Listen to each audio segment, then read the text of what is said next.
حضرت عمر فاروق کی شہادت کا کون سا دن تھا؟ کچھ علماء کہتے ہیں اس میں بہت اختلاف ہے حضرت عمر کی شہادت کے دن کے بارے میں. وجہ اس کی یہی ہے کہ صحابہ کرام کسی کی ولادت اور شہادت کے دن کو ویلیو نہیں دیتے تھے. صحابہ کرام ان دنوں کو ویلیو دیتے تھے جو شریعت نے متعین کی ہیں. یہ تو ہم لوگوں نے غیر مسلموں سے طریقے سیکھے ہیں, غیر مسلموں سے طریقے سیکھے ہم لوگوں نے کہ بھائی فلاں دن بڑا ہے, فلاں دن چھوٹا ہے, فلاں فلاں پیدا ہوا تھا. اسلام میں ایسا کچھ نہیں ہے. دیکھو نبی صلی اللہ علیہ وسلم کی ولادت کا دن پیر کا دن تھا نا. آپ کی ولادت کا دن کون سا تھا؟ پیر کا, صحیح حدیث میں. لیکن آپ نے مقدس دن جمعے کو قرار دیا. حالانکہ یہودیوں کے لیے ہفتہ تھا, عیسائیوں کے لیے اتوار تھا. یہودی پرانی قوم, اس کے بعد عیسائی آئے, اس کے بعد مسلمان آئے, تو ہمارے لیے تو پیر بنتا تھا, ویسے بھی پیر بنتا تھا نا. اور نبی کا نبی کا ولادت کا دن بھی تھا, لیکن اس کے باوجود جمعہ کر دیا گیا, پیر نہیں کیا, تاکہ لوگ ایسا نہ ہو کہ ولادت کے دنوں کو مقدس ماننا شروع کر دیں. تو اسلام میں کسی کی تاریخ کا, پیدائش کا دن اور وفات کا دن کی کوئی ویلیو نہیں ہے. اور نبی صلی اللہ علیہ وسلم نے پیر کا روزہ بھی رکھا ہے تاکہ یہ کانسیپٹ اور کلیئر ہو جائے کہ میرا یوم ولادت عید کا دن نہیں ہو سکتا. اس کو عید میلاد النبی نہیں کہہ سکتے, کیونکہ روزہ اور عید جمع نہیں ہوتے. سمجھتے ہو کہ نہیں سمجھتے؟ ٹیکنیکل باتیں ہیں, اس کو سمجھ لو اچھی طریقے سے. تو اس لیے کسی کے کوئی بھی تاریخ ولادت ہو, کوئی بھی تاریخ پیدائش ہو, ہم نے کیا کرنا ہے؟ ہم نے نہ سالگرہ منانا ہے نہ برسی منانی ہے. اچھا, بعض علماء یہ تحریک چلا رہے ہیں کہ حضرت عمر کی شہادت کے دن سرکاری چھٹی ہو, تو ہم ان علماء کی بات کی تائید کرتے ہیں. سوال پیدا ہوتا ہے کہ ہم ان کی تائید کیوں کر رہے ہیں جب ہم خود مان رہے ہیں کہ کسی کی شہادت کا دن یا ولادت کا دن اس کی کوئی ویلیو نہیں ہے, تو پھر حضرت عمر کی شہادت کے دن کو ہم چھٹی کیوں؟ وجہ اس کی یہ ہے کہ بھائی ہم تو کہہ رہے ہیں کسی بھی دن چھٹی نہیں ہونی چاہیے, لیکن یہ عجیب بات ہے, حضرت علی رضی اللہ تعالیٰ عنہ, ان سے محبت بھی ہمارے ایمان کا جز ہے, ان کی شہادت کا دن یا حضرت حسین کی شہادت کا دن, ان کو تو آپ چھٹی کے دن قرار دے رہے ہو, پھر حضرت عمر کو قرار نہیں دے رہے, تو یہ پھر ناانصافی ہے. اصولی طور پر تو کوئی دن یکم محرم سے لے کے 29 اور 30 ذی الحجہ تک کسی کی ولادت یا پیدائش میں کسی کا دن بھی نہ چھٹی ہونی, کوئی چھٹی کا دن نہیں ہے. لیکن اگر کسی دن پہ چھٹی کر رہے ہو تو پھر دوسرے صحابہ کو بھی تو ویلیو دو نا.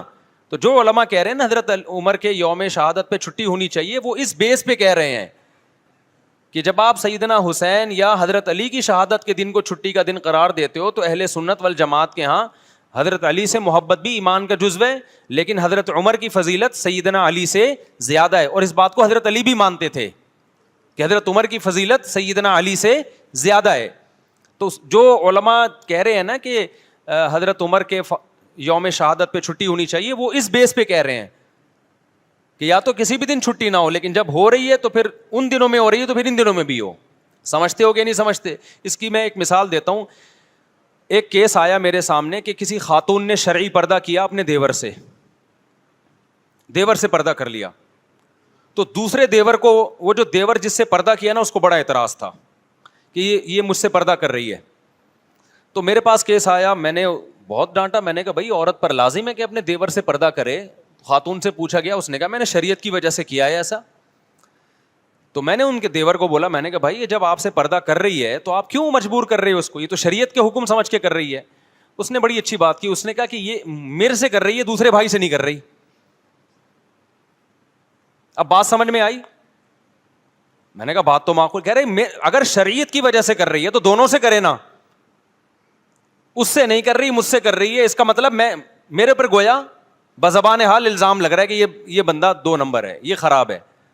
تو شریعت کی وجہ سے اگر ہم کر رہے ہیں تو بھائی پھر عورت کر رہی ہے تو پھر سارے دیوروں سے پردہ کرے نا, یہ والے سے کر رہی ہے, وہ والے سے نہیں کر رہی ہے. یا تو چلو کوئی بوڑھا ہو گیا بہت زیادہ, وہ ایک الگ بات ہے. تو یہ بات اس دیور کی بالکل معقول تھی, اعتراض بالکل معقول تھا. تو اسی طرح میرے بھائی ہم یہ کہتے ہیں کہ اسلام میں نہ کسی کا یوم ولادت منایا جائے گا نہ کسی کا یوم شہادت, اصل تو یہی ہے. لیکن اگر منا رہے ہو تو پھر یہ کیا کہ فلاں کا مناؤ فلاں کا نہیں مناؤ, اس کا مطلب فلاں کو ویلیو دے رہے ہو, فلاں کو آپ بالکل ویلیو نہیں دے رہے.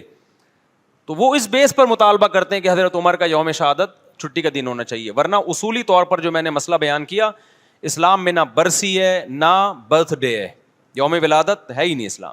اسلام نے خود ہمیں تاریخیں بتا دی ہیں کہ ان دنوں میں تم نے یہ کام کرنے ہیں. تو اسلام نے ہمیں بتا دیا بھائی 10 محرم کا دن روزہ رکھنے کا دن ہے. 10 محرم کا دن کیا ہے؟ روزہ رکھنے کا دن ہے. یہ ایک مقدس دن ہے. اس کے بعد کیا کرنا ہے؟ اس کے بعد سفر، ربیع الاول، ربیع الثانی، جمادی الاول. اب ربیع الاول میں لوگ عمرہ کر رہے ہوتے ہیں، اس کو زیادہ فضیلت سمجھتے ہیں. یہ بدعت ہے. ربیع الاول میں عمرے کا وہی ثواب ہے جو سفر میں عمرے کا ثواب ہے. اگر آپ اس میں زیادہ ثواب سمجھ کے کریں گے تو یہ عمل بدعت بن جائے گا، کیونکہ کسی صحابی، تابعی یا پیغمبر سے ثابت نہیں ہے کہ انہوں نے ربیع الاول میں عمرے کا زیادہ اہتمام کیا ہو کہ جی ربیع الاول آ رہا ہے تو ہم اس میں زیادہ اہتمام کریں گے. بعض لوگ سمجھتے ہیں ربیع الاول کے مہینے میں روضہ رسول پہ حاضری کا زیادہ ثواب ہے، تو یہ بھی غلط ہے. نہ کوئی ہمیں حدیث ملتی ہے کہ ربیع الاول میں آپ روزے پہ حاضری دیں گے تو زیادہ ثواب ملے گا، نہ کسی صحابی کا عمل ہے. صحابہ کی نظر میں روزے پہ حاضری محرم ہو، سفر ہو، ربیع الاول ہو، ربیع الثانی ہو، ان تمام مہینوں میں برابر تھی. کسی مہینے کو انہوں نے ویلیو نہیں دی. عرب لوگ حیران ہوتے ہیں کہ ربیع الاول میں روزہ رسول پر اتنے انڈین پاکستانی آ کے جمع ہو جاتے ہیں، یہ کیوں ہو رہے ہیں؟ وہ سعودی عرب والے اور عرب حیران ہوتے ہیں کہ بھائی یہ پورے سال اتنا رش نہیں ہوتا، ربیع الاول میں روزہ رسول پہ اتنے پاکستانی آتے ہیں. تو ان کو پھر ہم بتاتے ہیں کہ بھائی یہ پاکستانیوں کا عقیدہ ہے کہ ربیع الاول میں روزے پہ حاضری پہ زیادہ ثواب ملے گا. تو حیران ہوتے ہیں کہ یہ کون سی حدیث سے نکالا ان لوگوں نے مسئلہ. سمجھ میں نہیں آ رہی بات، میرا خیال ہے. تو کسی مہینے میں عمرہ کرنا یا نبی کے روزے پہ حاضری دینا زیادہ ثواب ہے یا نہیں، یہ قرآن و سنت سے ثابت ہوگا تو ہم مانیں گے، اپنی طرف سے نہیں کر سکتے. تو رمضان میں آتا ہے ہمیں کہ رمضان میں عمرہ حج کے برابر ہے. یہ بھی مبالغتاً تشبیہ دی جاتی ہے. 100% حج کے برابر نہیں ہو سکتا کیونکہ حج حج ہے، لیکن نبی صلی اللہ علیہ وسلم نے اس کی فضیلت کو بیان کرنے کے لیے کہ گویا حج کے برابر ہے. آگے پھر علماء کی اس پہ بحث ہے اس حدیث کا کیا مطلب ہے، ابھی میں اس میں نہیں جاتا. بتانے کا مقصد یہ کہ رمضان میں عمرہ یہ بہرحال دوسرے مہینوں سے زیادہ ثواب. تو اگر آپ رمضان میں عمرہ کر رہے ہیں، رمضان میں روزہ رسول پہ حاضری کر دے رہے ہیں اس بیس پہ کہ رمضان میں عبادت کا ثواب بڑھ جاتا ہے، تو پھر روزہ رسول پہ حاضری کا ثواب بھی بڑھے گا اور مسجد نبی میں حاضری کا ثواب بھی بڑھے گا رمضان میں. لیکن ربیع الاول، محرم، سفر یہ ثواب کے لحاظ سے ایک جیسے ہیں. سمجھتے ہو کہ نہیں سمجھتے؟ تو اس لیے جب آپ نے عمرہ کرنا ہو تو اسپیسیفک ربیع الاول کا انتظار نہ کیا کریں. آپ سفر میں چلے جائیں، محرم میں چلے جائیں، آپ ربیع الاول میں چلے جائیں، آپ ربیع الثانی میں چلے جائیں، برابر ہے. اگر آپ ربیع الاول میں اس نیت سے گئے کہ مجھے ثواب زیادہ ملے گا تو ثواب کے بجائے گناہ ملے گا، کیونکہ آپ نے ایسی چیز اسلام کی طرف منسوب کر دی جس کی اسلام میں کوئی دلیل نہیں ہے. تو پھر یہ بدعت ہے. سمجھتے ہو کہ نہیں سمجھتے ہو؟ پھر وہی بات جو میں نے بھی پورے بیان میں کہی ہے کہ کوئی لوگ آپ کو کہیں گے یوں ایسے، آپ بولو بھائی ہم لکم دینکم ولی دین. وہ گرین چینل والے کرتے ہیں تو ان کو کرنے دیں، ان کا مسلک ہے. تو ہمارا مسلک یہ بولو نہیں ہے. تو آپ ایک فیصلہ کرو، گرین یا وائٹ، ایک طرف آ جاؤ. آپ سمجھتے ہو کہ نہیں سمجھتے ہو؟ تو ہماری نظر میں سارے مہینے برابر ہیں. رمضان میں زیادہ ثواب ہے. رمضان میں تو ہر عبادت کا ثواب کئی گنا بڑھ جاتا ہے، تو عمرے کا بھی ثواب بڑھے گا، ظاہر ہے. تو یہ برسی نہیں ہے اسلام میں، نہ یوم ولادت ہے یا نہ یوم وفات ہے. ہاں تو اسلام نے کیا کیا کہ رمضان کا مہینہ رکھا، ربیع الاول کا نہیں رکھا، ربیع الثانی کا نہیں رکھا، جمادی الاولیٰ، جمادی الثانی، رجب، شعبان، رمضان کا پھر مقدس مہینہ. پھر اسلام نے ہمیں یکم شوال کا مقدس دن قرار دیا، وہ عید کا دن ہے، وہ بھی نہ کسی کی ولادت نہ کسی کی وفات. پھر 10 ذی الحجہ بقرہ عید کا دن ہے، وہ بھی نہ کسی کی ولادت نہ کسی کی وفات، وہ ابراہیم علیہ السلام کی قربانی کا دن ہے. پھر یکم محرم اسلامی سال کی ابتدا ہو رہی ہے اور سال تبدیل ہو رہا ہے، تو اسلامی سنہ ہجری کی ابتدا بھی ولادت سے نہیں رکھی بلکہ نبی کے ہجرت کے دن سے رکھی ہے، جس دن آپ نے قربانی دی، کوئی عمل کیا. سمجھتے ہو کہ نہیں سمجھتے؟ تو جو آپ صلی اللہ علیہ وسلم نے عمل کیا نا، ہجرت کی، اس کو پہلا سال اسلامی قرار دیا گیا ہے تاکہ جب وہ آئے تو ایک موٹیویشن ملے کہ بھائی قربانی ہے، قربانی دی تھی نبی صلی اللہ علیہ وسلم نے. تو اسلام میں نہیں ہے بھائی یہ ولادت اور وفات کے دن. سمجھتے ہو کہ نہیں سمجھتے؟ دیکھو اسلام وہ ہے جو اللہ رسول نے بتایا، اپنی طرف سے چلو گے نا تو ٹکا بھی نہیں ملے گا قیامت کے دن. اخپل طریقے سے آپ اللہ کو راضی کرنے کی کوشش کرو گے، اللہ راضی نہیں ہوگا، اللہ راضی نہیں ہوگا. حضرت عمر کہتے ہیں ایک واقعہ ہے کہ ایک پادری کو دیکھا جو رو رو کے نا نالیاں پڑ گئی تھیں، سوکھا ہو گیا تھا بالکل دبلا. حضرت عمر اس کو دیکھ کے رو پڑے، کہا کہ دنیا میں بھی اپنے آپ کو عذاب میں ڈالا، آخرت میں بھی عذاب میں. کیونکہ دین برحق کو فالو نہیں کر رہا, اپنی طرف سے اللہ کو راضی کرنے کی کوشش کر رہا ہے. آپ نے ایسے ہندو دیکھے ہوں گے جنہوں نے منتیں مانی بھی ہیں, کپڑے نہیں پہنتے, کھانا پینا چھوڑ دیا, سر منڈاتے ہیں. بدھسٹ کو میں نے دیکھا ہے ایسے, زندگی بھر کا عذاب, شادی نہیں کرتے, تو اپنے آپ کو ایک ٹینشن میں ڈال دیا, اور نیت یہ کہ بھگوان ہم سے خوش ہوگا. حالانکہ خدا خوش نہیں ہوتا کہ آپ سر منڈا کے گھومتے رہیں, کھانا پینا چھوڑ دیں, اور آپ شادی بھی نہ کریں. کچھ ہوتے ہیں نا, ہندوؤں میں بھی ہوتے ہیں, بدھسٹ میں بھی ہوتے ہیں. ایک یوٹیوب پہ میں نے ویڈیو دیکھی, ایک ہندو کے جو پنڈت تھے انہوں نے کرالنگ کر کے سفر کیا پتہ نہیں کتنے کلومیٹر دور, اور کہا ہم نے منت مانی ہے کہ پیدل نہیں جاؤں گا, کرالنگ کر کے. وہ دہلی میں پتہ نہیں کون سے مندر میں, اتنا لمبا سفر. تو کیا آپ سمجھتے ہو کہ اللہ اس عمل سے خوش ہوگا؟ آپ نے اپنی دنیا کو بھی عذاب میں ڈال دیا اور آپ نے اپنی آخرت بھی برباد کر دی. چند صحابہ نبی کی خدمت میں آئے حضرت عائشہ کے گھر, تو انہوں نے نبی کا عمل پوچھا کہ نبی صلی اللہ علیہ وسلم کیا عمل کرتے ہیں. حضرت عائشہ نے بتایا کہ آرام بھی کرتے ہیں, تہجد بھی پڑھتے ہیں, کھاتے بھی ہیں, روزہ بھی رکھتے ہیں. انہوں نے کہا وہ تو پیغمبر ہیں بھائی, ان کے تو سارے اگلے پچھلی خطائیں معاف ہیں, ہم پوری رات عبادت کریں گے, سوئیں گے نہیں. اور ایک نے کہا میں گوشت نہیں کھاؤں گا, گوشت کھاتا ہے انسان کے جسم میں طاقت آتی ہے, گوشت میں لذت بھی ہے, میں خدا کی خاطر سبزیوں پہ گزارا کروں گا. اصل لذت گوشت میں ہے سبزیوں میں؟ ابے کیا ہو گیا, بول لو نا. میں بھی تو, اصل لذت تو گوشت میں ہے. پروٹین کس میں ہے؟ چہرے پہ جو چمک پیدا ہوتی ہے سبزیاں کھانے سے نہیں ہوتی, گوشت کھانے سے ہوتی ہے. آپ کی آواز میں جو طاقت, میری آواز میں بھی طاقت نہیں, بول بول کے آدھا ہو گیا ہوں میں, گھنٹے سے بول رہا ہوں, 2 گھنٹے سے. تو ورنہ جو آپ کی آواز میں طاقت پیدا ہوتی ہے وہ ککڑی کھیرے سے ہوتی ہے, یہ گوشت سے ہوتی ہے. اچھا مجھے ایک بات بتاؤ, گوشت خور جانور دھاڑتے ہیں یا سبزی خور جانور دھاڑتے ہیں؟ سبزی کھانے والے بکری دمبا کبھی دھاڑتے ہوئے دیکھا ان کو؟ یوں کر کے بکری بول رہی, کبھی دیکھا آپ نے؟ اور شیر کی دھاڑ چڑیا گھر میں بھی دیکھ لو گے نا, حالانکہ چڑیا گھر میں وہ پورے نیچرل ماحول میں ہوتا نہیں, وہ پراپر طریقے سے دھاڑتا نہیں ہے, لیکن ڈر جاتا ہے آدمی. اگر چڑیا گھر میں پیچھے زو میں کہیں پیچھے شیر کھڑا ہوا آپ یہاں, اور ایک دم دھاڑ کی آواز ہے, بندہ 2 منٹ کے لیے لڑک جاتا ہے. تو یہ جو دھاڑتا ہے, کتا غراتا ہے, کیسی آواز ہوتی ہے نا اس کی, پاورفل. بلی جب جھپٹنے کے لیے تیار ہوتی ہے, غراتی, کیسی خطرناک آواز ہوتی ہے. تو کیا سبزیاں کھا کے ہوتی ہے یہ؟ تمام گوشت خور مخلوق میں اللہ نے ایک دہشت رکھی ہے, ایک وحشت رکھی ہے, آواز میں پاور رکھی ہے, چال میں پاور. چیتے کی چال دیکھی ہے کیسی ہوتی ہے؟ تم لوگ کو نہیں غیرت آئے گی, تم لوگ کو نہیں غیرت آئے گی یار, تم لوگ کو نہیں بات سمجھ میں آئے گی. چیتے کی چال دیکھی ہے, اسٹائل دیکھو چیتے کا یار. چیتا ایک ویژن بناتا ہے, بیٹھا ہوتا ہے, 20 ہرن اس کے سامنے سے گزرتے ہیں, وہ ہر ایک سے دل نہیں لگاتا. پہلے وہ ایسے نہیں چھچوروں کی طرح بھاگنا شروع کر دے کبھی اس ہرن کے پیچھے, وہ نہیں آئے تو چلو یہ والا ہرن, یہ نہیں آئے یہ تو گلی ڈنڈا کھیل رہا ہے ایک طرح سے. ایسا نہیں کرتا چیتا, کیونکہ گوشت خور ہے نا, تو ہر کام خاندانی طریقے سے ہوگا. چیتے پہ ایک پوری ڈاکومنٹری آپ دیکھیں, گوروں نے بنائی ہے. چیتا کیا کرتا ہے, پہلے تمیز سے بیٹھے گا, 20-30 ہرن قریب سے گزر رہے ہیں, چھچوروں کی طرح ہر ایک کے پیچھے نہیں بھاگے گا کہ پکڑن پکڑائی شروع ہو جائے, کبھی وہ کبھی وہ. پہلے بیٹھ کے نا کافی دیر تک ایک ویژن بناتا ہے, دیکھتا ہے یار کون سا والا میرے لیے سوٹیبل رہے گا, کس میں مال زیادہ ہے اور ریٹس کم ہیں اس کے. ریٹ کا مطلب محنت کم ہے, تو پہلے وہ اس کی سلیکشن کرے گا. پھر اپنا ڈسٹینس ناپتا ہے, کیونکہ اس نے چند سیکنڈ اتنی اسپیڈ سے بھاگتا ہے, چند سیکنڈ ہوتے ہیں کہ اگر وہ مزید اس اسپیڈ سے چند سیکنڈ مزید بھاگے تو ہارٹ اٹیک سے مر جائے وہ, کیونکہ اس کی اسپیڈ چند سیکنڈ کے لیے بہت تیز ہوتی ہے.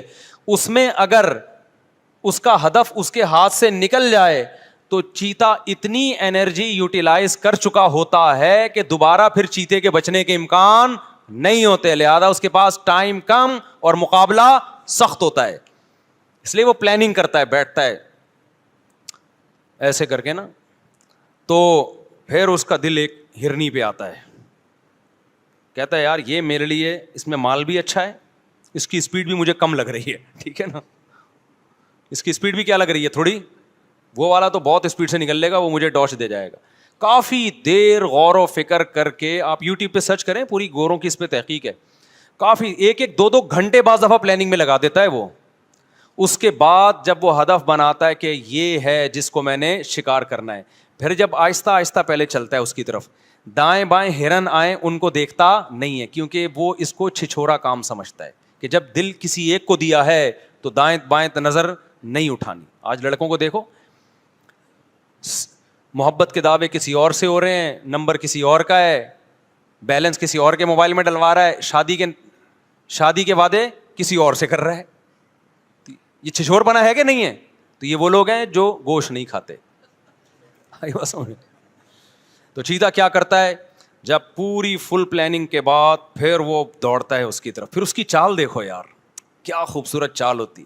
پہلے آرام سے جاتا ہے, دائیں بائیں ہرن گزر رہے ہیں ان کو لفٹ ہی نہیں کراتا, کہتے نہیں بھائی ہم نے بڑی پلاننگ کر کے اس کو ہدف بنایا. پھر پلاننگ کرتا ہے کتنی دیر آہستہ چلنا ہے, کتنی دیر درمیانی اسپیڈ سے, اور کتنی دیر اتنی اسپیڈ سے کہ وہ لاسٹ ہے بس, اس کے بعد اگر نشانہ خطا ہو گیا تو میں مر جاؤں گا. یہ پوری پلاننگ کر کے پھر جو بھاگتا ہے اور وہ کلا بازی اس کے اوپر جمپ لگا کے اس کو جو گردن سے پکڑ کے عید ملتا ہے, پھر اس سے 3-4 کلا بازیاں کھاتا ہے, پھر خود بھی کھاتا ہے اور جنگل کے سارے جانور اس کا بچا ہوا کھاتے ہیں. یہ کام گوشت خوروں کا ہے, سبزی خوروں میں یہ صلاحیت نہیں ہوتی. اس لیے اسلام نے ہمیں بقرعید پہ بھی گوشت کھلایا, اور عقیقے میں بھی گوشت کھلایا, ولیمے میں بھی گوشت کھلایا, دم جو ہم بقرعید میں دیتے ہیں اس میں بھی کیا ہے, گوشت ہے. تو بہانے سے اسلام ہمیں گوشت کھلاتا ہے تاکہ ہمارے اندر اوصاف گوشت خوروں جیسے ہوں. لیکن چونکہ ہم انسان بھی ہیں اس لیے اللہ نے بتایا کہ یہ درندگی تمہاری ظالموں کے خلاف ہونی چاہیے, مظلوموں کے خلاف نہیں ہونی چاہیے. لہذا جو خود ظالم ہے اسے گوشت کھانے کا حق نہیں ہے.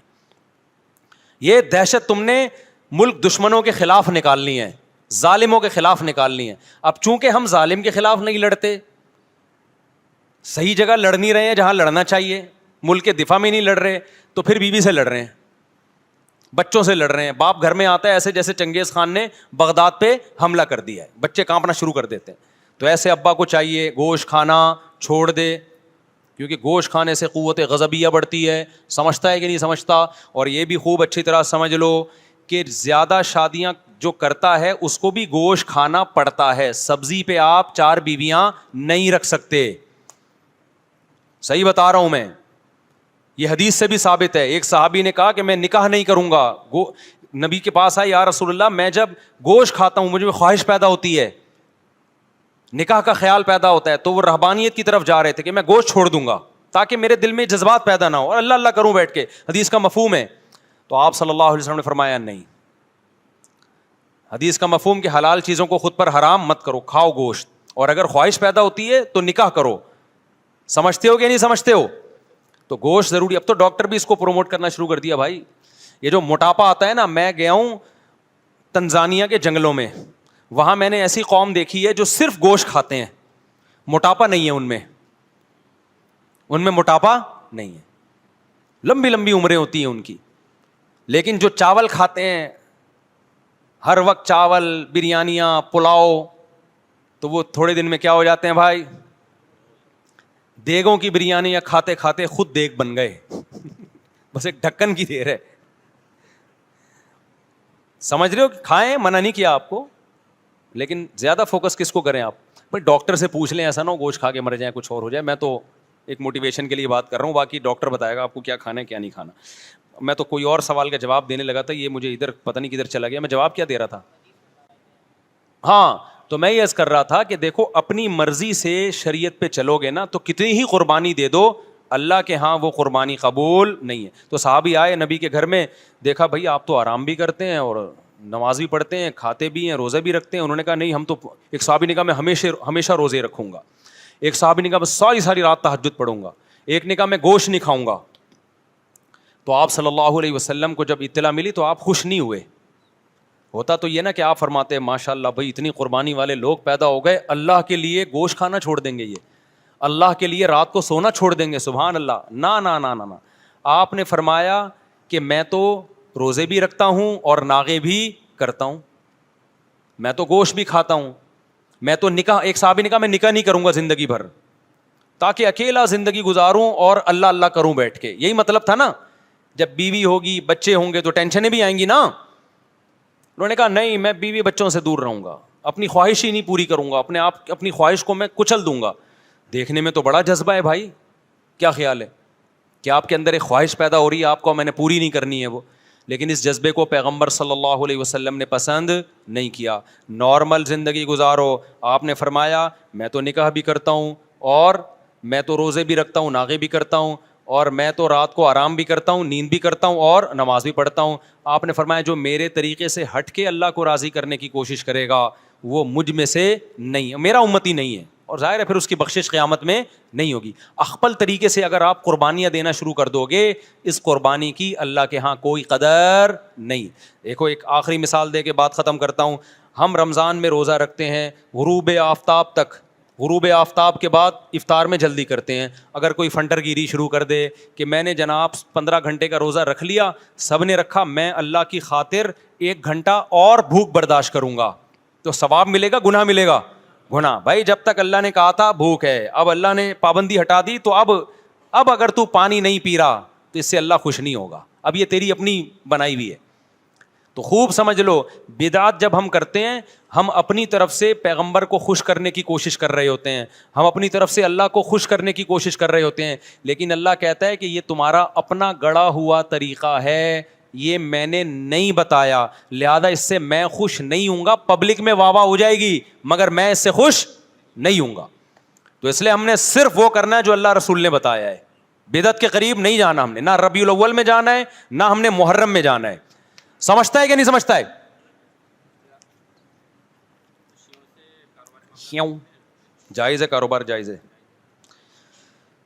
میں نے کہا کہ کاروبار کرو, مالی لین دین کرو, دعوتیں کرو, مسلک کی میں پوزیشن واضح ہونی چاہیے. بھائی ہمارا ہم سنی ہے, مسلک کو مرج نہیں کرنا ہم نے. سبیلیں جو چل رہی ہیں چھوڑ دیں, وہاں اپنا کھانا کھائیں, نہ کسی کو منع کریں نہ خود جائیں.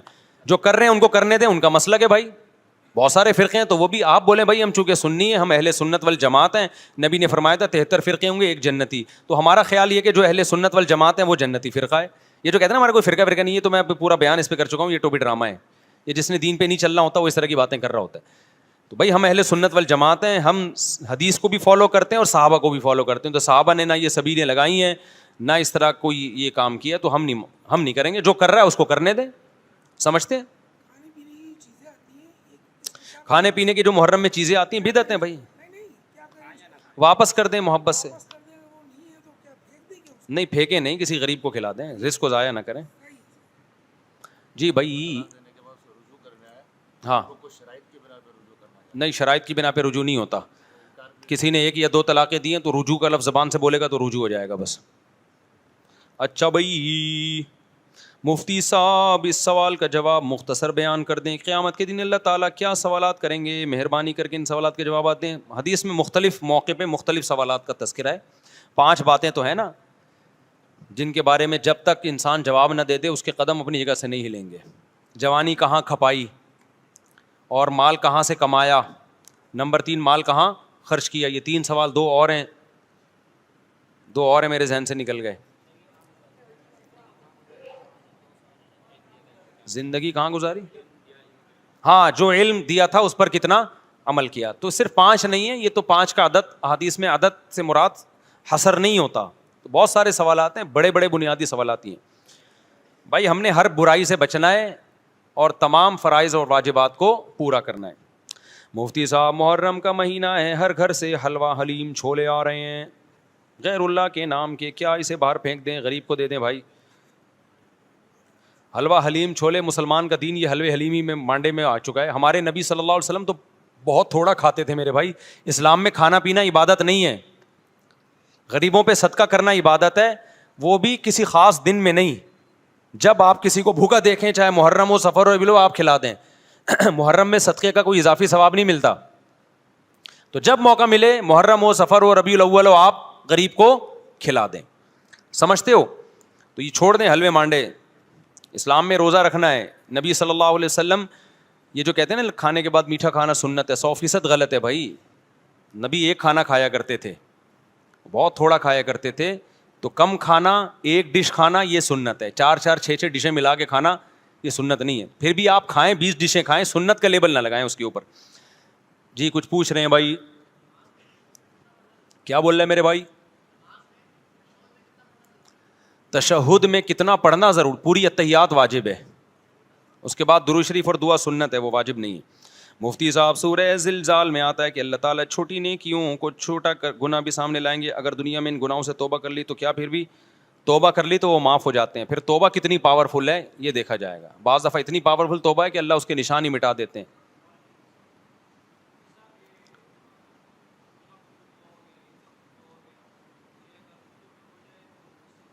ہاں یہ بھائی نے بڑا اچھا سوال پوچھا ہے کہ جمعے کا خطبہ اور عید کا خطبہ اگر اردو میں ہو جائے تو اس سے بہت فائدہ ہوگا. یقیناً فائدہ ہوگا, لیکن یہ کام ہم جب کرتے جب یہ صحابہ سے ثابت ہوتا. ایک میں اپنی بات کمپلیٹ کر لوں, کیونکہ ہم اپنی طرف سے چینجنگ نہیں کر سکتے. صحابہ کرام جب دنیا میں گئے ہیں نا تو اجمیوں کا بہت کثرت سے اسلام میں داخلہ شروع ہوا, تو بہت سے اجمی فارسی بولنے والے دوسری زبانیں بولنے والے صحابہ کے شاگرد بنے, لیکن انہوں نے اپنے اپنے علاقوں میں عام واعظ و نصیحت تو اپنی زبانوں میں کی, لیکن عید کا اور جمعے کا خطبہ ان سب نے اجمی ہونے کے باوجود عربی میں دیا ہے. اس پر امت صدیوں سے متواتر اور امت گمراہی پہ جمع نہیں ہو سکتی. اب جا کے بعض اسکالرز نے یہ کہنا شروع کر دیا ہے کہ خطبہ اپنی زبان میں ہونا چاہیے, تو یہ 15ویں صدی میں یہ کام شروع ہوا ہے.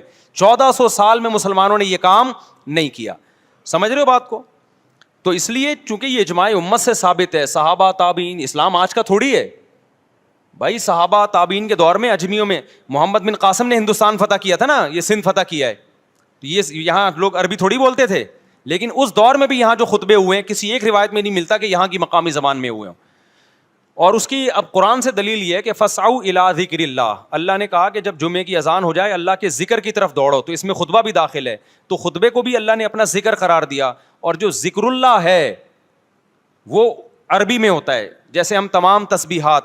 اب دیکھیں اصولی طور پر تو ایسے لوگ بھی ہیں جو یہ کہتے ہیں کہ نماز بھی اردو میں ہونی چاہیے تاکہ سمجھ میں آئے, تو لاجک تو ان کی بھی ہے. ایک صاحب ہیں باقاعدہ پوری نماز اردو میں پڑھتے ہیں, الحمدللہ رب العالمین سورہ فاتحہ کا کہتے ہیں تمام تعریفیں اللہ کے لیے, تمام جہانوں کا پالنے والا, بڑا مہربان, نہایت رحم کرنے والا, اے اللہ ہم صرف تیری عبادت کرتے ہیں, صرف تجھی سے مدد کرتے ہیں. تو کیا ان کی نماز ہو جائے گی؟ نہیں ہوگی. حالانکہ لاجک تو ان کی بھی, بھائی میں اردو میں پڑھوں گا, مجھے تو اردو میں سمجھ میں آ رہا ہے. لیکن ہم کیا کہتے ہیں بھائی قرآن پڑھنا واجب ہے نماز میں, اور قرآن کس میں ہے؟ عربی میں. تسبیحات واجب ہیں, تو جو سنت ہیں وہ کس میں ہیں؟ آپ سبحان ربی العظیم میں اگر آپ یوں کہہ دو کہ میرا رب جو ہر عیب سے پاک ہے, وہ بہت جو عظمت والا ہے, وہ ہر عیب سے پاک ہے, تو زیادہ دل لگے گا. لیکن یہ تمام چیزیں جو ہیں جو اسلام نے اسپیسیفک ذکر ہمیں بتایا ہے وہ عربی میں ہے. اب آپ کہہ سکتے ہو کہ پھر اسلام نے ایسے کام کا حکم دیا کیوں کہ لوگوں کی سمجھ میں آ نہیں رہا, فائدہ ہو نہیں رہا, اور آپ عربی میں ہی اس کو فوکس کر رہے ہو. اصل میں اسلام نے ایک اور حکمت دیکھی ہے کہ عربی زبان پروموٹ ہو, کیونکہ اسلام کی سرکاری زبان کیا ہے؟ عربی ہے. آج بھی آپ دیکھیں کسی بھی کنٹری میں سرکاری ڈاکومنٹس اس کی مقامی زبان میں ہوتے ہیں, حالانکہ وہ پبلک کو سمجھ میں نہیں آ رہے ہوتے بہت دفعہ, لیکن وہ کنٹری چاہتا ہے کہ بھائی ہماری زبان کو بھی تو ہو نا. جرمنی میں آپ جاؤ گے, آپ کو جرمن نہیں آتی, لیکن وہ چاہیں گے کہ آپ جرمنی زبان سیکھو تاکہ ان کی زبان ترقی کرے. تو اسلام نے یہ جو ذکر رکھا ہے, ذکر یہ عربی میں ہی رکھا ہے تاکہ عربی زبان کی بھی حفاظت ہو. تو اب علماء نے اس کا حل یہ تلاش کیا ہے کہ سنت بھی خراب نہ ہو, جمعے کا خطبہ عربی میں ہو, عید کا خطبہ عربی میں ہو, لیکن چونکہ مسلمانوں کا بہت بڑا مجمع ان دنوں میں آتا ہے تو اردو میں الگ سے واضح و نصیحت ہو جائے, تو اس طرح سے دونوں مصلحتیں حاصل ہو جاتی ہیں. کیونکہ واضح و نصیحت کے لیے کوئی خاص دن اسلام میں متعین نہیں ہے, وہ عید سے پہلے بھی ہو سکتا ہے, عید کے بعد بھی ہو سکتا ہے, جمعے سے پہلے بھی ہو سکتا ہے, جمعے کے بعد بھی ہو سکتا ہے. سمجھتے ہو؟ تو اس لیے ہمارے یہاں رواج یہ کہ عام تقریر اردو میں ہوتی ہے, ایک واضح و نصیحت کی ہے, جو خطبہ ہے اسپیسیفک وہ عربی میں ہی ہوتا ہے. یہ مزہ ہے اس کی. کیا بول رہا ہے بھائی؟ بس ترجمہ بعد میں کر لیں, اس کا بعد میں ترجمہ کر لیں. اچھا میرے بھائی جی, یار یہ قرآن خوانی کے لیے جو بچوں کو لے کے جاتے ہیں طریقہ ٹھیک نہیں ہے. آپ نے گھر میں قرآن پڑھنا ہے خود ہی پڑھیں, مدرسے کے بچوں کو لے کے جاتے ہیں, وہ بچے تو بچے ہوتے ہیں, ان کو پتہ ہے ابھی کھانے قرآن کے بعد دیکھ کھلے گی, ڈھکن کھلے گا, بریانی آئے گی, وہاں ایران توران یوں عجیب طریقے سے پڑھ رہے ہوتے ہیں, کوئی پڑھتے بھی نہیں ہیں, باتیں بھی ہو رہی ہیں, ان کا یہ تو مذاق بن گیا ایک چیز. اور ویسے بھی ایصال ثواب کے لیے تو قرآن خوانی ثابت بھی نہیں ہے نا. کبھی آپ نے دیکھا حضرت ابوبکر کا انتقال ہوا تو حضرت عمر نے قرآن خوانی کروائی ان کے ایصال ثواب کے لیے؟ قرآن تو جو جہاں چاہے اپنے طور پہ بیٹھ کے پڑھ لے بس. اس کے لیے باقاعدہ لوگوں کو جمع کرنا یہ صحیح نہیں ہے. ہاں بطور برکت کے لیے رقیہ کے طور پہ قرآن خوانی ہو سکتی ہے, کیونکہ رقیہ عبادت نہیں ہے, اس کے لیے ثبوت کی ضرورت نہیں ہے. تو دکان مکان میں برکت کے لیے تو وہ خود ہی پڑھ لیا کرو, سمجھتے ہو. بہرحال اگر کوئی مدرسے کے بچوں کو بلا کے بھی قرآن پڑھوا دے گا تو میں حرام ناجائز نہیں کہہ رہا اس عمل کو, لیکن یہ کہ یہ وہ بچے نہیں, ہمیں پتہ ہے نا, ہم جب چھوٹے بچے تھے تو ہمارے امام صاحب ہمیں آیت کریمہ پڑھانے کے لیے بلایا کرتے تھے کہ کراچی کے حالات بہت خراب ہو رہے ہیں, آؤ آیت کریمہ 5 لاکھ دفعہ پڑھنی ہے. ہم چھوٹے بچے شرارتی ہوتے ہیں, ہم جاتے, ہمیں کیا کراچی کے حالات سے, ہمیں تو یہ تھا کہ آیت کریمہ کے بعد گرم گرم جلیبیاں ملیں گی, بڑی مزے کی جلیبی ہوتی تھی وہ, تو ہم ایسے پڑھ رہے ہوتے تھے نا دانے, لا الہ الا انت سبحانک انی کنت من الظالمین, ایک کے بجائے 4 اٹھا لیے نا. پھر ہم یہ بھی کر رہے ہوتے تھے, جیسے کوئی بندہ بیٹھے اس کی جیب کھلی ہوئی ہے, شرارت, لا الہ الا انت سبحانک انی کنت من الظالمین, ٹھاک کر کے جا کے اس کی جیب میں گر گیا تو جیت گئے, دائیں بائیں گر گیا تو ہار گئے. یہ پروگرام چل رہا ہوتا تھا. تو کون کتنی نگرانی کرے گا بھائی. پھر اٹھا کے کبھی کسی کو لا الہ الا انت سبحانک انی کنت, اس کے کان پہ نا یوں کیا, لا الہ الا انت سبحانک انی کنت من الظالمین, لا الہ الا, وہ کہہ رہے کس نے مارا کس نے مارا بھائی, ہم کہہ رہے ہمیں کیا پتا بھائی. پھر یوں کیا لا الہ الا انت سبحانک, بچہ تو بچہ ہے نا میرے بھائی, اس کو کراچی کے حالات سے کیا ہے یار. اس کے بعد گرم گرم جلیبیاں آتی تھی, اور مزہ, اب تک اس جلیبیوں کی لذت نہیں میں بھولا, ایسا مزہ آتا تھا. کراچی کے حالات گئے تیل لینے, ہمیں جلیبیاں. تو بچوں کی یہی کنڈیشن ہوتی ہے میرے بھائی, جن کو آپ قرآن خوانیوں کے لیے بلاتے ہو. ہاں کر سکتے ہیں لین دین. مفتی صاحب جی ارے بھائی وسوسوں کے بارے میں خدا کے لیے نہ پوچھا کرو, وسوسوں کے, اور یہ وہم اور وضو نہیں ہو رہا, اس سے خود پاگل ہو جاتا ہے, جو مفتی پاگل ہو جاتا ہے. وسوسے کے مریض کا علاج ہے اس کو چترول لگائیں ٹائٹ طریقے سے, 2 منٹ کے اندر تو وضو کر, ورنہ تجھے طبیعت سے چترول لگیں گے. اس کے علاوہ سمجھانے سے ان کا علاج نہیں ہوتا. ان پہ کوئی اللہ کی طرف سے کوئی عجیب ہی کوئی گناہ ہوتا ہے میرا خیال ہے, جس کی پھٹکار ہوتی ہے. یہ جب تک خود اپنا علاج نہیں کرے گا کوئی نہیں کر سکتا. جاؤ جلدی سے غسل کر کے نکل آؤ باہر, جلدی سے ٹھا ٹھا ٹھا وضو کرو, نکلو یار. بیٹھا ہوا ہے, گھسا ہوا ہے, ایسے ایسے فضول قسم کے لوگ ہیں, غسل خانوں سے واش روم سے فون کر رہے ہوتے ہیں, مفتی صاحب میں 1 گھنٹے سے شاور کے نیچے کھڑا ہوا ہوں, مجھے تسلی نہیں ہو رہی. میں نے کہا مر جا تو, تالاب میں ڈوب کے مر جا, تاکہ گھر والوں کو پورا ٹینک خالی کر دیتے ہیں بھائی. یہ ایک وسوسے کے مریض کے گھر والے میرے پاس آئے, کہنے پانی بھر بھر کے تھک گئے, مجھے پورا ٹینک پی جاتا ہے, یہ اس کا وضو ہی نہیں ہوتا کم وقت کا. تو یہ تقویٰ نہیں ہے, یہ ہیضہ ہے تقوی کا. ایسے آدمی کے طبیعت سے دھو دو اس کو, اس کا ابا کو چاہیے پولیس والے کو بلائے, یا خود طبیعت سے دھو دے, ٹھیک ہو جائے گا. یہ نہیں, یہ ٹھیک ہونے والی قوم نہیں ہے بھائی. ایک صاحب کو وسوسہ, خاتون کو وسوسہ, کہتی میں جب کپڑے دھوتی ہوں تو میرے ہاتھ ناپاک, اب یوں دھو رہی ہیں تو ہاتھ کیا ہو گئے, اب ہاتھ میرا نلکے پہ لگ گیا تو نلکا ناپاک. اب نلکا دھونے کے لیے انہوں نے دوسرے ہاتھ سے نلکا کھولا تو یہ والا ہاتھ ناپاک. اب یہ پانی لے کے نلکے پہ ڈالا, لیکن یہ والا ہاتھ کیا ہو گیا, ناپاک. اب یہ والا ہاتھ دھونے کے لیے کونی سے نلکا کھول رہی ہیں یوں کر کے, پانی آئے گا تو یہ والا ہاتھ وہ چھینٹ گر گئی نیچے, چھینٹ سے شلوار پہ لگ گئی, شلوار ناپاک. اب ٹانگ تو وہ ناپاک در ناپاک. تو وہمیوں کا یہ حال ہوتا ہے, اور ان کی یہی کم بختوں کی سزا ہے. تو اس لیے اپنے آپ کو عذاب میں مت ڈالو بھائی. شریعت نے بتایا کپڑا دھو یوں کر کے 3 دفعہ دھو لو, بس نکلو واش روم سے باہر. جب ناپاکی جسم پہ لگی ہوئی ہے, پانی ڈالو, دھو صابن سے, اس کے بعد غسل کرو, پتلی گلی سے نکلو. یہ ہاتھ یوں لگ گیا, یہ یوں دروازہ, ایسے بھی میں نے دیکھے واش روم کا دروازہ یوں کر کے کھول رہے ہیں, کہ کیونکہ کئی لوگوں نے کنڈی پہ ہاتھ لگایا ہے تو وہ ان کا ہاتھ ناپاک, تو کنڈی ناپاک, پھر کنڈی ناپاک, تو کنڈی کے ذریعے آپ کی ٹانگ ناپاک, پھر ناک ناپاک, پھر برتن ناپاک. پاگل آدمی شریعت کو بدنام کر رہا ہے, اسلام کو بدنام کر رہا ہے. تو جاؤ یار وضو کرو, بس نماز پڑھو. فضول لوگ. میں جب بھی کوئی آتا ہے نا, میں خدا کی قسم میری حالت ہوتی ہے, میں کانپنے لگتا ہوں کہ اللہ آپ خیر ہے, پتہ نہیں کیا کرو, سمجھ میں نہیں آتا اس کے. جتنا گھنٹہ سمجھاؤ گے نہیں آتا, گھنٹہ بٹھا بٹھا کے سمجھاتے رہو نہیں آئے گا وہمی. اور طلاق کے وسوسے بھی ہوتے ہیں لوگوں کو. مفتی صاحب مجھے ایسا لگا کہ میں نے بیوی کو طلاق دے دی. ابے مجھے ایسا لگا, ابے کیوں لگ رہا ہے تجھے, منہ سے جب تک پھوٹے گا نہیں ہوگی. کہہ رہے مجھے ایسا لگا کہ میں نے منہ سے نکالا ہے. یعنی جو بولتے رہو گے نا اس کو وہ لگتا رہے گا. زندگیاں برباد کر دی ہیں بھائی. یہ ڈپریشن ہے, اس کا علاج کرواؤ کسی ڈاکٹر کے پاس جا کے, یہ مفتیوں کے پاس نہیں آیا کرو اس میں.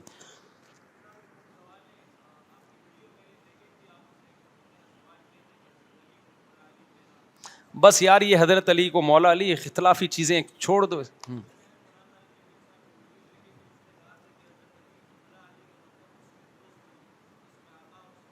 ہاں حضرت علی بھی مولا ہیں, ابو بکر بھی ہمارے مولا ہیں, حضرت عمر بھی ہمارے مولا ہیں, حضرت عثمان بھی ہمارے مولا ہیں, تمام صحابہ ہمارے مولا ہیں.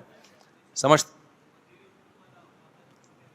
من کنت مولاہ فعلی مولاہ, تو ٹھیک ہے نا. حضرت علی کی فضیلت میں آپ نے فرمایا علی اس کے مولا ہیں, تو حضرت ابو بکر کی بھی تو فضیلت ہے نا. حضرت ابو بکر مولا کسے کہتے ہیں؟ جو آپ کا سردار ہوتا ہے. بہت سارے معنی آتے ہیں مولا کے, تو ابو بکر کے بارے میں بھی, عمر کے بارے میں بھی حدیث میں آتا ہے کہ میرے بعد ابو بکر عمر کی اقتدا کرنا. کیا مطلب؟ ان کو اپنا مولا بنا لینا, آقا بنا لینا, ان کی اقتدا کرنا نا. تبھی حضرت علی نے ابو بکر عمر کی اقتدا کی. تو اس معنی میں سارے صحابہ ہمارے مولا ہیں, ٹھیک ہے نا. حضرت علی بھی ہیں, حضرت حسین بھی ہیں, حضرت حسن بھی ہیں, ابو بکر بھی ہیں, عمر بھی ہیں, عثمان بھی ہیں اور علی بھی ہیں, سارے ہمارے مولا ہیں بھائی. مفتی صاحب آپ سفر میں ہوتے ہیں تو میں اپنے علاقے میں جمعہ پڑھتا ہوں, لیکن وہ فرقہ وارانہ سوال پوچھ رہے ہیں میرے بھائی جو توحید پرست ہو اس کے پیچھے نماز پڑھو. جو توحید کو عقیدے کو نہیں مانتا ہو, چاہے دیوبندی ہو, بریلوی ہو, اہل حدیث ہو, جو توحید کو نہیں مانتا اس کے پیچھے نماز نہیں ہوتی بس. کچھ تبلیغ والوں نے مجھ سے کہا کہ بے پردگی والی شادی میں آپ نہیں جاؤ گے تو وہ لوگ دین سے دور ہو جائیں گے, اسلام میں حکمت ہے ہمیں جاؤ. نہیں, ایسا تبلیغ والے نہیں کہتے. تبلیغ کے اکابر بھی منع کرتے ہیں. جس شادی میں لڑکے لڑکیوں کا مکس گیدرنگ ہو, تبلیغ والے بھی وہاں جانے سے منع کرتے ہیں, جانا جائز نہیں ہے وہاں پہ. ہاں تبلیغ کی نیت سے جا سکتے ہو کوئی بیان کرنے, تبلیغ کی نیت سے تو شراب خانے میں بھی جا سکتے ہیں آپ, انجوائے کرنے کے لیے نہیں جا سکتے. تو جو مس گیدرنگ میں جا رہے ہیں, اگر وہ تو شادی میں انجوائے کرنے کے لیے جا رہے ہیں نا, وہ ناجائز ہے. لیکن اگر کوئی تبلیغ کرنے کے لیے جا رہا ہے تو وہ صرف جائز نہیں بلکہ لازم ہے. وہ سمجھتے ہو کہ نہیں سمجھتے ہو؟ جی جناب, وہ بھائی پہلے پوچھ لیں, وہ کھڑے. جی ہاں, واشنگ مشین میں جو کپڑے دھلتے ہیں کس طرح پاک ہوتے ہیں؟ واشنگ مشین میں جب کپڑے دھل جائیں نا مکمل صابن سے, تو 3 دفعہ پانی بہا دیں. 3 دفعہ کا مطلب یہ کہ واشنگ مشین کو بھریں, پائپ سے پانی 1 دفعہ نکال دیا, پھر دوبارہ بھرا, پھر نکال دیا, پھر تیسری دفعہ بھرا, تیسری دفعہ نکال دیا, کپڑا پاک. اور آسان طریقہ یہ پانی جاری کر دیں. 1 دفعہ جب کپڑے مکمل دھل جائیں تو واشنگ مشین کو میں پانی بھریں ایک طرف سے اور دوسری طرف پائپ سے نکال دیں, تو پانی جاری ہو جائے گا. جب اتنا پانی نکل جائے کہ صابن آپ کو اندازہ ہو, غالب گمان ہو, تو پانی پاک, کپڑا پاک ہو جائے گا. آٹومیٹک مشین 3 دفعہ دھوتی ہے, تو 1 دفعہ خود سے دھو لیں اس کو. ہاں 3 دفعہ دھوتی ہے وہ تو. لیکن اگر آپ کا خیال ہے اس سے صابن نہیں نکلا تو 1 دفعہ اور اس میں پانی. آٹومیٹک مشین یہ تھوڑی کہتی ہے کہ دوبارہ میں پانی نکال نہیں سکتی, تو 1 دفعہ پانی ڈال کے پھر نکال دیں اس میں سے, ٹھیک ہے نا. مزاروں میں جا کے دعا مانگنا الگ چیز ہے, دعا مانگنے کے لیے مزار جانا الگ چیز ہے. دعائیں کے لیے گھر یا مسجد میں دعا مانگو, مزار دعا مانگنے کی جگہ نہیں ہے. ویسے آپ کسی کی قبر کی زیارت کے لیے چلے گئے تو وہاں کھڑے ہو کر آپ دعا بھی مانگ سکتے ہیں, سمجھ رہے ہو. یہ ان کے وسیلے سے مانگ رہے ہیں, ان کا مطلب لوگوں سے پوچھیں کیا مطلب ہے وسیلے سے مانگ رہے ہیں. مبہم لفظ ہے یہ وسیلہ. ارشاد. پوٹا کلیجی, پوتا پوتا یتیم ہو جائے. اچھا اچھا, مجھے بھوک لگ رہی ہے نا, میں نے کہا پوٹا کلیجی کی بات کر رہے ہیں. پوتا اگر یتیم ہو جائے, دیکھو جب تک کسی کا سگا بیٹا موجود ہو پوتے کو وراثت میں حصہ نہیں ملتا. جیسے زید کے 2 بیٹے تھے, ایک بیٹے کا انتقال ہو گیا اور ایک بیٹا زندہ ہے. جس کا انتقال ہوا اس کے بچے ہیں, تو اس کے بچوں کو دادا کی وراثت میں حصہ نہیں ملے گا کیونکہ سگا بیٹا موجود ہے. سگا بیٹا ساری وراثت لے لے گا. سمجھتے ہو کہ نہیں سمجھتے؟ اب دادا کو اگر یہ احساس ہے کہ بھائی میرے اس بیٹے کے بچوں کو تو وراثت میں کوئی حصہ مل نہیں رہا, تو وہ دادا 1/3 کی وصیت کر سکتا ہے کہ میرے مرنے کے بعد 1/3 ان پوتوں کو دے دیا جائے, پوتوں پوتیوں کو, تو پھر جائز ہو جائے گا. لیکن اگر وصیت نہیں کرتا تو پھر نہیں ملے گا حصہ. جی جہاد فرض عین کب ہوتا ہے؟ جہاد فرض عین جب ہوتا ہے جب کوئی غیر مسلم کنٹری آپ کے اسلامی ملک پہ حملہ کرے اور آپ کی فوج اس حملے میں دفاع کے لیے کافی نہ ہو. آپ کو یہ خطرہ ہو کہ ہماری فوج دفاع نہیں کر پائے گی, اتنا پاورفل حملہ ہے, تو پھر عوام پہ بھی فرض ہو جاتا ہے کہ وہ بارڈر پہ جا کے لڑے, پھر وہ سب پہ فرض عین ہو جاتا ہے. لیکن یہ فیصلہ حکومت ہی کرے گی نا, حکومت اعلان کرے گی بھائی آرمی لڑائی کے لیے کافی نہیں ہو رہی, اتنا پاورفل حملہ ہے, تو پھر لوگ رضاکارانہ طور پر جاتے ہیں. تو پہلے جوان جائیں گے, وہ بھی کافی نہیں ہو رہے تو پھر سارے جائیں گے. ایک وقت ایسا آتا ہے کہ عورت بھی جائے گی لڑنے کے لیے, سمجھتے ہو, کیونکہ اپنی قوم کا دفاع کسی قیمت پہ اسلام اس پہ کمپرومائز کرنے کی اجازت نہیں دیتا آپ کو.